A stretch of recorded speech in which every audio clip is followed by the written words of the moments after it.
मेरा कुछ सामान तुम्हारे पास पड़ा है। सावन के कुछ भीगे भीगे दिन रखे हैं और मेरे एक खत में लिपटी रात पड़ी है। वो रात बुझा दो, मेरा वो सामान लौटा दो। ये गाना इजाज़त फिल्म से है। आपको लग रहा होगा कि कोई वैसी ही मैं कविता पढ़ रही हूँ, लेकिन ये इजाज़त फिल्म का गाना है, गुलजार साहब का लिखा हुआ और हम सभी की प्रिय आशा जी, जो अब हमारे बीच में नहीं रही, का गाया हुआ।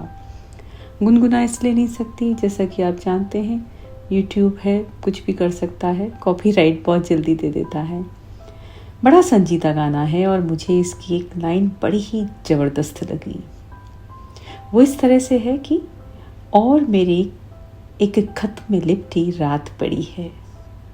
यहाँ भी गुलजार साहब ने इतना सुंदर पर्सोनिफिकेशन किया है।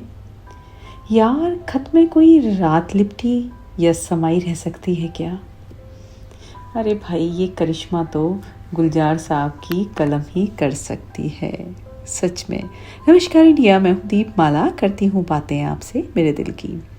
तो चलिए, प्रीत की पाती के एक एपिसोड में हम आपसे बात करेंगे आप ही के लिखे खतों की। तो बतलाइए कैसे हैं? गर्मी बहुत ही ज़्यादा बढ़ रही है ना, तो ध्यान रखिएगा बाहर निकलने से पहले।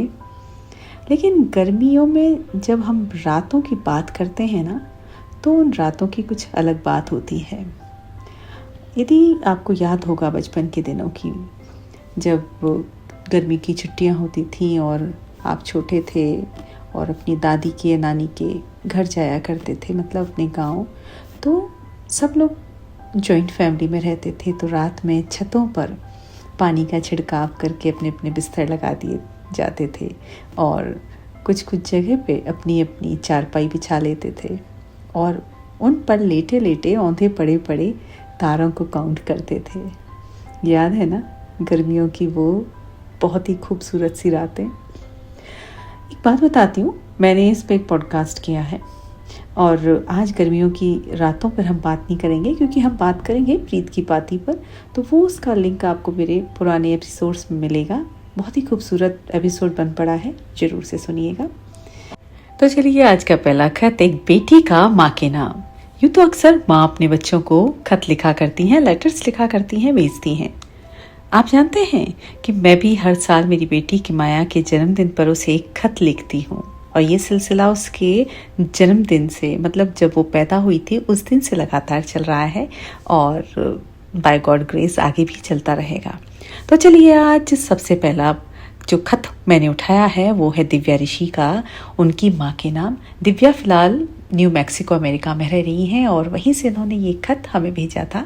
तो वो कुछ इस तरह से कहती हैं। प्रिय माँ, आज न जाने क्यों मन बहुत भरा भरा है।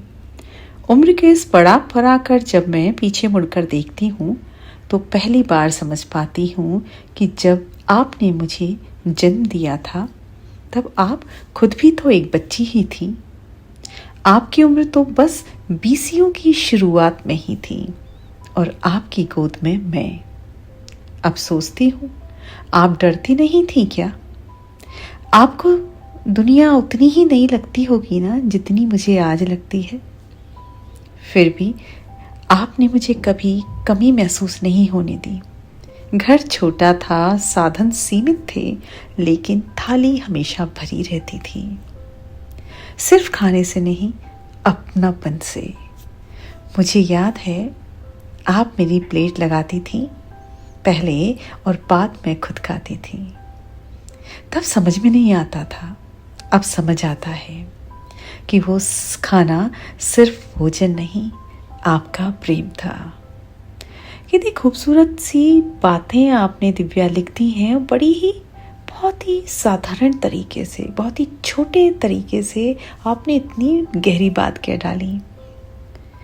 माँ, आपको अंग्रेजी से डर लगता था।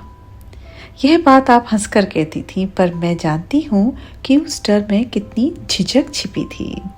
फिर भी आपने मुझे अंग्रेजी मीडियम स्कूल में पढ़ाया।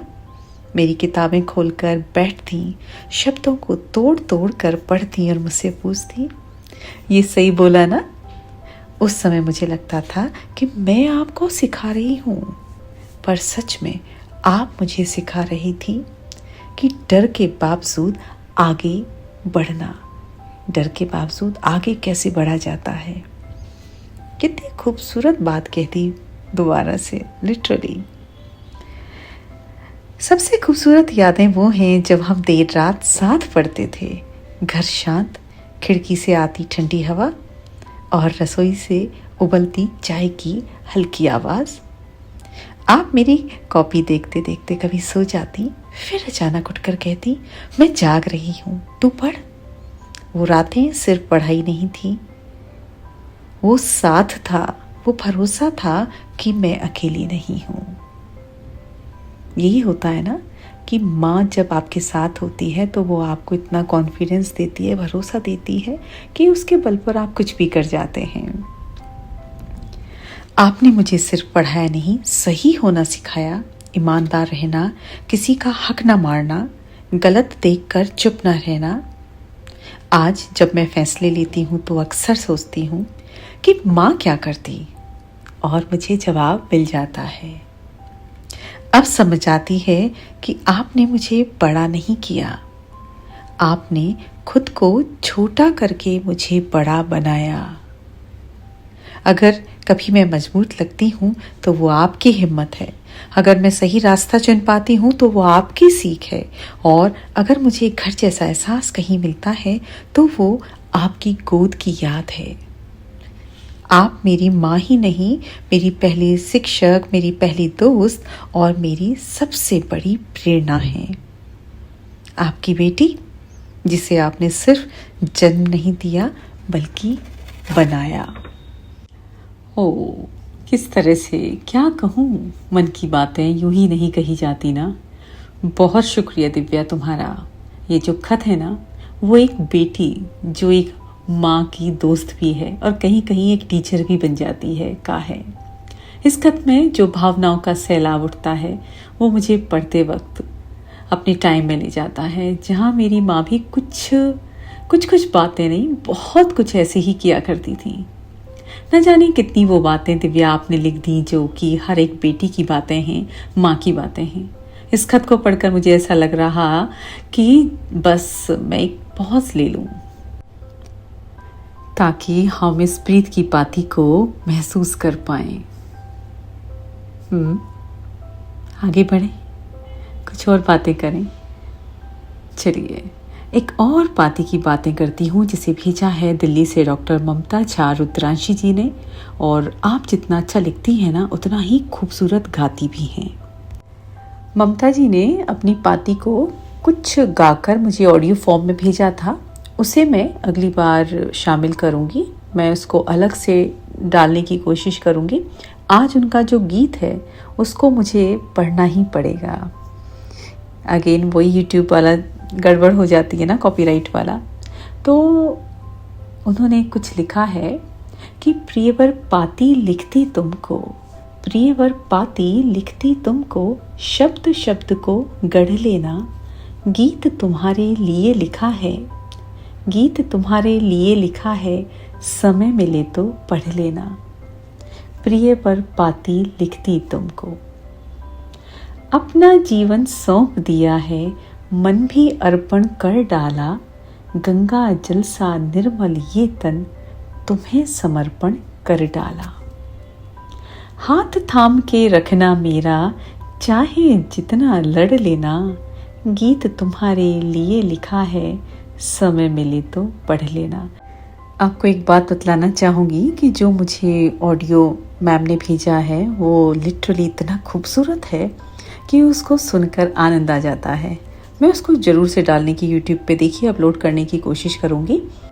एक लास्ट स्टेंजा पढ़ के सुनाती हूँ कि नेहे मसीह से भरी तूलिका, भाव हृदय के लिखती हूँ, दिल के कोरे पन्ने भरती, कतरा कतरा बिछती हूँ।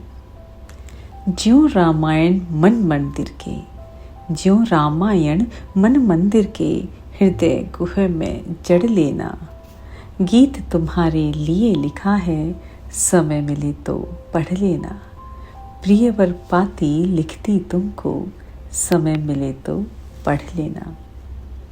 ओ, तो ममता जी की ये जो पाती है लिटरली बहुत ही प्रेम रस में डूबी हुई है, और जब इसको गा के आप सुनते हो या गुनगुनाते हो तो उसका आनंद कुछ और ही होता है। आप अलग लेवल पे चले जाते हैं। इतने खूबसूरत एक एक शब्द आप इसको सुनेंगे ना तो बहुत ही खूबसूरत शब्द हैं। तो चलिए आगे बढ़ते हैं, और एक और पत्र मैं लेने जा रही हूँ जिसे लिखा है वंदना पांचाल जी ने और भेजा है अहमदाबाद से ही। दोस्तों, एक बात बतलाना चाहूँगी, इस पत्र को पढ़ने से पहले मेरी वंदना जी से कोई खास मुलाकात नहीं थी। एक प्रोग्राम में कभी एक आध बार देखा था, लेकिन जब ये खत मुझे मिला और मैंने इसे पढ़ा तो लगा कि उन्होंने अपनी सारी जीवन यात्रा और संघर्ष अपनी चंद लाइंस के माध्यम से लिखकर भेज दिया है। किसी को भी जो भी इसको पढ़ता उसको शायद उन्होंने अपना एक तरह से इंट्रोडक्शन भेजा कि अब आप बिना जाने भी मुझे जान सकते हो। खैर, बाद में जब मैंने उनसे बात की तो पता चला कि जो मैं उनके बारे में सोच रही थी उस खत को पढ़ने के बाद में मेरा अंदाज़ा बिल्कुल सही था। पहले उनके जज्बातों को सुनते हैं और फिर उनके बारे में कुछ और जानेंगे। इस पाती को उन्होंने नाम दिया है मेरे पंख।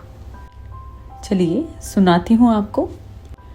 आंख गड़ाए नील गगन में सोचा करती थी बचपन में, कितनी खुशकिस्मत है चिड़िया, कितनी प्यारी उसकी दुनिया। पंख फैलाकर उड़ती है, अपनी मस्ती में रहती है। काश मुझे भी पर लग जाते, मेरे सपने सच हो जाते। फिर वो बचपन बीत गया, फिर वो बचपन बीत गया, अब सपनों का था रंग नया। कुछ बनने का, कुछ करने का, जीवन में आगे बढ़ने का। लेकिन सहसा एक दिन किस्मत ने खेला ऐसा दांव, गिर पड़ी जमीन पर मैं, आहत हो गए मेरे पांव। घायल होकर बिस्तर पर कई दिनों तक पड़ी रही, जाने कितनी वेदना मैंने फिर चुपचाप सही। धीरे धीरे स्वस्थ हुई और चलने लगी पैरों पर अपने, जाने क्यों एहसास हुआ कि सच हो गए बचपन के सपने। खुश हो गई अपने सपनों को नए ढंग में मैं पाकर, अब धरती है मेरा नील गगन, ये पैर ही तो हैं मेरे पर।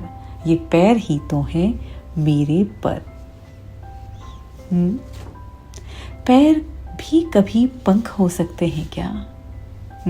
बतलाइए। लेकिन जब आप बिस्तर में हो, उठने बैठने और चलने में मोहताज हो, ऐसे में खुद को अंदर से समेटना, इकट्ठा करना, अपने आप को मजबूती देना और मात देना उस बीमारी को, उस कमजोरी को जिसके कारण आप कभी बेबस और लाचार थे। इनकी पूरी कहानी कभी और, मगर वंदना जी के जज्बे को हम सलाम करते हैं। तो दोस्तों, आज जो मैंने पाती आप लोगों की पढ़ी, उनमें एक तरफ माँ और बेटी के बहुत ही प्यारे जो रिश्ते हैं उनको बहुत ही खूबसूरत तरीके से गूंथा हुआ था, और जो दूसरा खत मैंने लिया था ममता झा रुद्रांशी जी का, उसमें जो बोल थे, गीत के बोल थे, वो भी ऐसा लगता था जैसे कि प्रेम की मधुर चाशनी में लिपटे हुए हैं। और जो तीसरा खत था वो तो बिल्कुल ही अलग अंदाज का था, जिसको पढ़कर आपको लगता है कि हाँ, यदि हम किसी भी खराब सिचुएशन में हो, परिस्थिति में हो, तो डेफिनेटली खुद को समेटकर हम उस परिस्थितियों से या सिचुएशन से हम बाहर निकल सकते हैं। तो दोस्तों, आशा करती हूँ कि प्रीत की पाती का ये एपिसोड आपको ज़रूर से पसंद आएगा। अभी तक यदि आपने मेरे चैनल को सब्सक्राइब नहीं किया है तो प्लीज़ जल्दी से सब्सक्राइब कर दीजिए, और ये आप स्पॉटिफाई पर भी सुन सकते हैं। So friends, this is all for today's episode. Now your host and दोस्त दीपमाला is signing off. मिलते हैं जल्दी से, तब तक के लिए नमस्कार, bye bye, good night and take care.